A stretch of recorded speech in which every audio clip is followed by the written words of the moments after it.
Joining us today to take part in AeroTime's Women in Aviation campaign is Priya Doobaree. Priya was a captain for Air Mauritius who also flew for Jetstar Asia Airways for 6 years in Singapore. Born in Botswana, she became the youngest and only female candidate to be selected for a cadet program with Air Mauritius in 1998. She went on to fly for the airline for 15 years and became the first female captain at the airline. She has a master's in organizational psychology from the University of London, and she's passionate about human factors in aviation. This led her to pursue crew resource management courses throughout her career with a keen interest in safety and accident investigation. Priya, thank you for joining us here at AeroTime. Thank you for inviting me. It's a real pleasure to have you here and be able to speak about your journey in aviation and the career that you've built. And here at AeroTime, something interesting that we found from these interviews is that there's always a fascinating fact about what people share of what brought them to join the industry. And with that said, could you tell us what was your story or the event or experience that led you to join aviation? Sure. So, yes, like most people, there's no typical journey. And from me, I must say it is also hard to put the finger on what was the exact trigger, but there were a few. So I grew up in Southern Africa, so in Botswana, and born and brought up there. So I was lucky enough to live near an airfield, a military airfield. And I think it's just the passion of watching the airplanes come and go that sort of stirred up, some interest. My background, family-wise, no one is in aviation. My mom's a school teacher, and my dad is a mechanical engineer, but he has the technical side. But for me, it was just a passion from watching the airplanes come and go. I used to love my trips to the airport. Used to love traveling. Would always ask to go and visit the cockpit, and fascinated by the crew and the cabin crew, and just really enjoyed traveling. And we were lucky, really advantaged to be able to fly from a young age. So I think that's where it all started. The other thing that drove my interest was I've always been interested in space. So in primary school, my school teacher visited NASA and came back with some moon rocks. And that was like, wow, okay, that drove me. I want to be an astronaut. And that was my drive. And then about the age of 12, I settled. I'm like, no, I think I just want to be an airplane pilot. And that's what I want to be. You mentioned something interesting, and we do share that background of both growing up in Southern Africa, where exposure to aviation and access to it for young people aspiring for the industry tends to be limited. And from your experience, what would you say were some of the obstacles and barriers that you faced in your entry stages for the industry, and how did you overcome them? Yeah, so I wanted to be a pilot, and I said from 12 years old, but I had no idea how to get there. So there's no clear paths for you when you're in this part of the world. In Africa, there's no access to the aero clubs that you have in Europe and the States. You can't fly for leisure unless you're in a privileged circle of people who already fly. It's, mostly military or commercial. So we really are deprived of that aspect, that fly for leisure. And that's where normally you kindle the flame for aviation. So it was hard. You had a dream, and then you sort of had a barrier between you and that dream, and you had to find ways to overcome it. So it required, luck to get a scholarship or a chance to fly for military or whichever you can get, and and dedication to try and find ways to get there. And I see around me there's many other youngsters like me who found ways to get there, but you need the will and the drive. It also looks like you found your way to get there because you became the youngest cadet to be selected for the cadet program for Air Mauritius, and this was back in 1998. Could you tell us how that came to be, how that happened?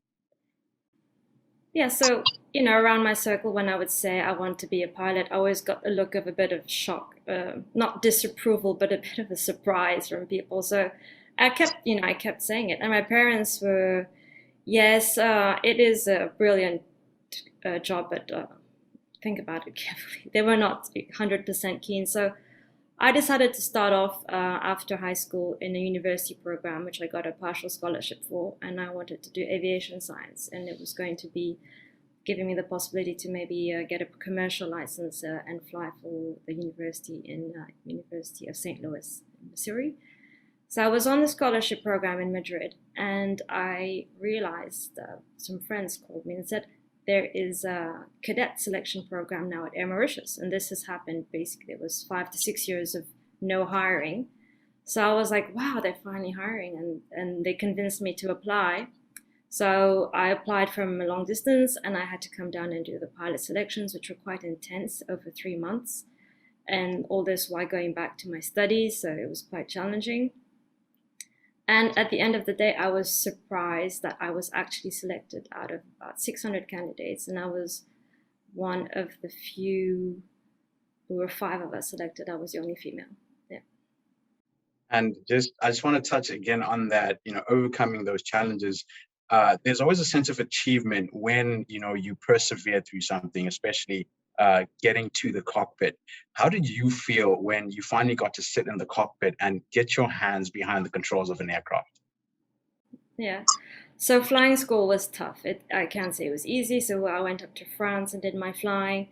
And there were setbacks, there were disappointments. And I think that one thing that kept me going was like visualizing myself sitting in that Air Mauritius aircraft. That was sort of my drive. So the day it happened for real, it was an ATR 42 for Air Mauritius. And it was overwhelming. It's an overwhelming feeling because you're like, wow, my dream has come true. So there was a lot of build up and a lot of relief. And it was intense. So talking about dreams coming true, you then went on to fly for Air Mauritius for over a decade. And after a decade, you then shifted to move to Singapore to fly for Jetstar Asia Airways. Could you tell us about the experiences you had flying for Air Mauritius, and then what brought that move to Singapore to Jetstar Asia Airways? Sure. So I transited from the ATR 4272 to fly the 340. So at the age of 25, I was privileged enough to be given a first officer's position on an A340, flying from Mauritius to Europe, Australia, Asia, and it was amazing, really great fun. I went on then to also fly on the 330, like in a dual qualification, and did long haul flying for 6 years. It was fun, but of course, as everyone knows, long haul flying is tiring. And I slowly watched my colleagues move, and many of them went to fly abroad. So there was sort of an itch to explore the world and maybe fly for a different airline. But then I was given the chance, just as all these transitions were happening, to have a command upgrade at Air Mauritius. And I would have been the first female captain if I had made it. So I went through the process of training, and I didn't pass just the last part. And I must say I was quite disappointed, and of course a little bit, my hopes and dreams a little bit shattered at that point. But I decided to pick myself up and go, well, maybe this is an opportunity to do my trip I've always wanted and go and work elsewhere. So hence the move to Singapore, because they were recruiting in Jetstar Asia. And I finally ticked that box of flying in a foreign country for a foreign airline, and I really enjoyed my time there. Something that's interesting about your time in Singapore, you mentioned that you became more interested, you grew a high interest in studying human factors in aviation, and you've placed a high importance on that. Why is that? So from flight school, I always was interested in the human factors topic, as we did it as part of our basic training. And throughout my career, it was the sort of subject that always had my interest. So as I moved to Singapore, I was offered the role of crew resource management instructor, so human factors instructor. And I took on that role and really enjoyed it, but I wanted to explore further and increase my knowledge. So I signed up for a part-time bachelor's degree in psychology, which I did at night school, and flew full-time. And I really enjoyed the learning aspect and really increasing my knowledge on what is human factors.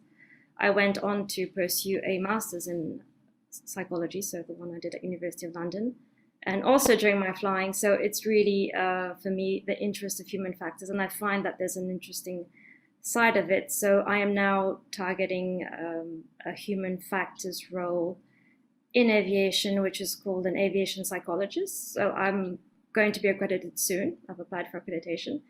And that might make me one of the only commercial pilots flying with aviation psychology accreditation. So I think that's the next step I'm aiming for.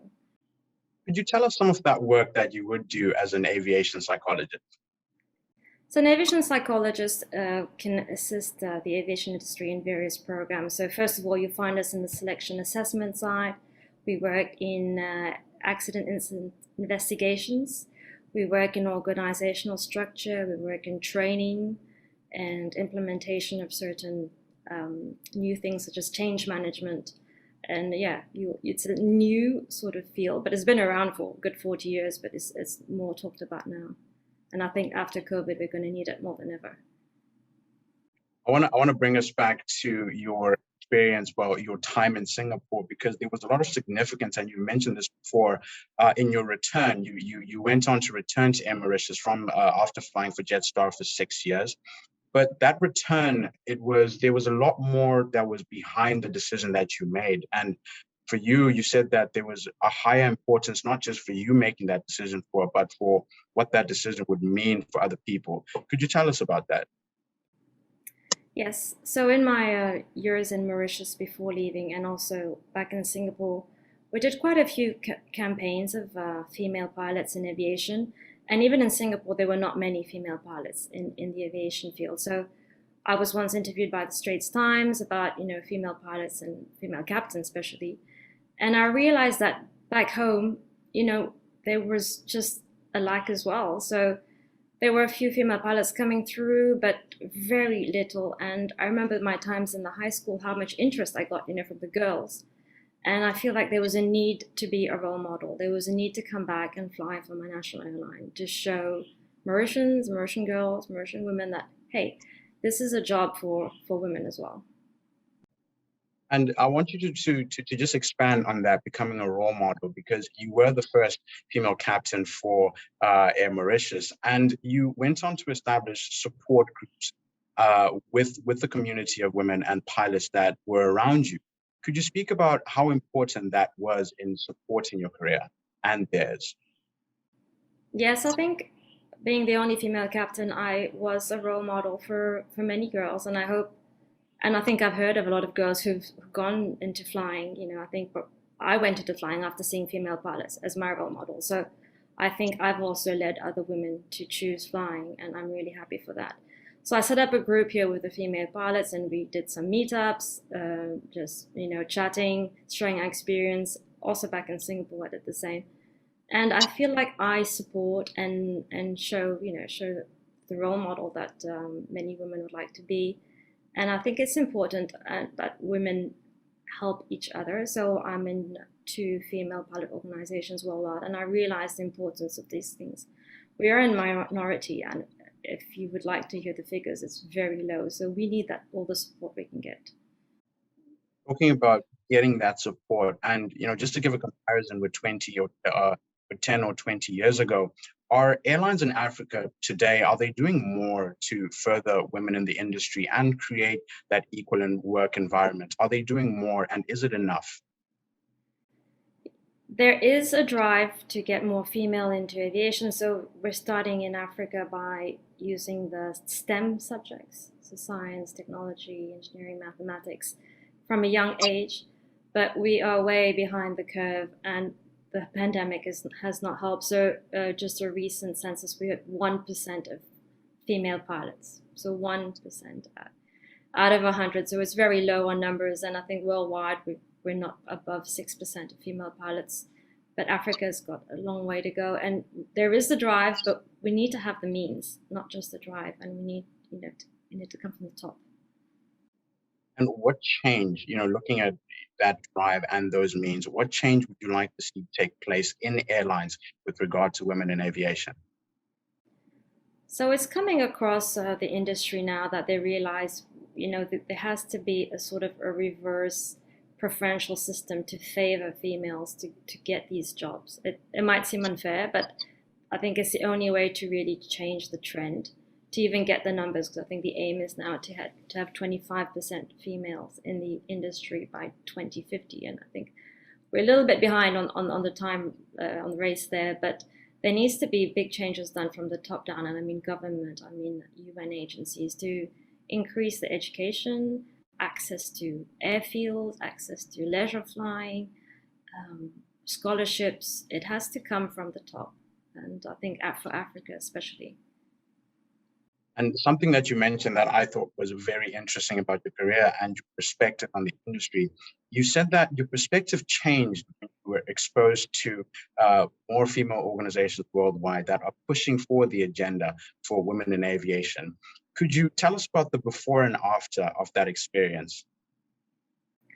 Yeah, so I've always done my fight to find my way into aviation by myself, and I've been successful. But now that I've discovered the female pilot associations and how much benefit you can get from that, I realize that, it's going to give other female pilots so much more strength and momentum to get to where they want to be. Because I think we all really need that push, and also the sisterhood, I would call it, of flying. Yeah, it really works.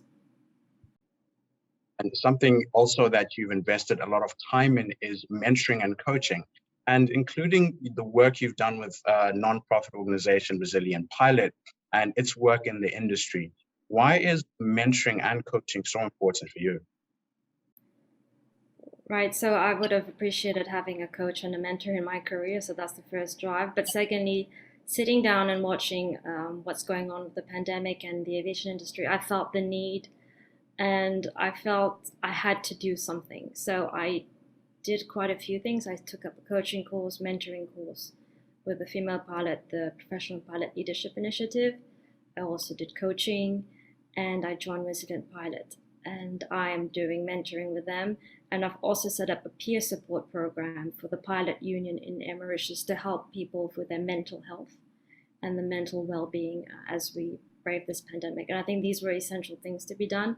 And while I was sitting at home, I was not at all wasting any time. I was every day onto a new project, helping others, and I think it did me a lot of good. And I think that's amazing and that's fantastic. And looking at the importance of, guiding people, especially in the entry stages of their career, having mentors and just giving that guidance, what advice would you give to young people or people in the industry who are looking to re-enter the industry or enter the industry for the first time? What would you say to them? I think flying is still an amazing job, even though it has its downsides and its obstacles, and you have to be resilient. And I think to be resilient, you need guidance from a mentor or friend to help you through. Because I think it's hard to get through by yourself, and I think it's a competitive world. And having that guidance, that help, role models is really essential to hold on and to get that job, to get that first job, because it's going to be difficult the next few years. But I think if the younger pilots have that help, they'll get through.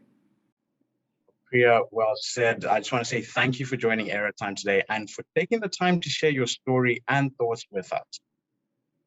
Thank you, Michael. You've really pioneered many firsts in your career, especially as the youngest female captain for Air Mauritius, and have become a role model to many women in aviation. And I'm sure that those aspiring to enter the industry will take a lot of inspiration from that. And that brings us to the end of this Airtime interview, but stay tuned for more coming soon. Thank you for joining us. My name is Michael Jonga, and you've been watching Airtime. Goodbye.